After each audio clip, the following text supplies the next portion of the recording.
Sur Viens on parle politique, je t'ai parlé du 49.3, de la dissolution de l'Assemblée nationale ou bien du Conseil constitutionnel. N'hésite pas à aller voir ces vidéos sur le compte d'ailleurs si ce n'est pas le cas. Et on va maintenant s'intéresser au cas des référendums. Le référendum reste incontournable dans la 5ème République et dans l'actualité du moment. En effet, le 30 août dernier, Emmanuel Macron recevait l'ensemble des chefs de parti dans un sommet à huis clos. Et au sommet de ce sommet, justement, ont été évoqués des enjeux liés à notre situation nationale, notamment après les émeutes du début de l'été, à la situation internationale ou bien à nos institutions.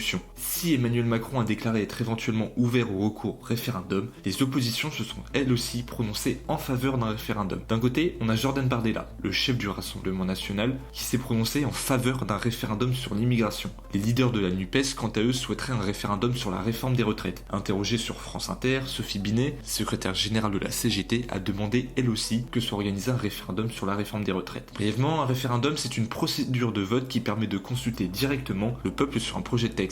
Alors le référendum peut être législatif, ça c'est prévu à l'article 11 de la Constitution. Donc c'est le président de la République qui le décide afin de recueillir l'avis du peuple sur un projet de loi, sur des sujets comme l'organisation des pouvoirs publics ou des réformes affectant notre politique économique, sociale ou environnementale. Cette année, tu as sûrement entendu parler dans l'actualité du fameux RIP, le référendum d'initiative partagée. La NUPES avait fait une demande de RIP au Conseil constitutionnel lors du conflit social concernant la réforme des retraites. Malheureusement pour eux, cette requête avait été rejetée par le Conseil constitutionnel. Et bien ce RIP, justement, permet en réalité à l'opposition d'être à l'initiative d'un référendum. La demande doit être présentée par au moins 1/5 des parlementaires, ce qui fait 185 parlementaires, et ensuite être validée par le Conseil constitutionnel. Donc quand cela est le cas, la proposition de loi doit recueillir le soutien d'au moins 1/10 des électeurs, ce qui fait 4,8 millions de personnes. Et le Parlement a 6 mois ensuite pour examiner cette proposition de loi. Et s'il ne le fait pas, le président doit organiser un référendum sur cette loi. Ensuite, on a l'article 89 qui va lui concerner les révisions constitutionnelles. C'est tout changement dans la Constitution en gros. Et cet article impose que toute révision constitutionnelle d'initiative parlementaire,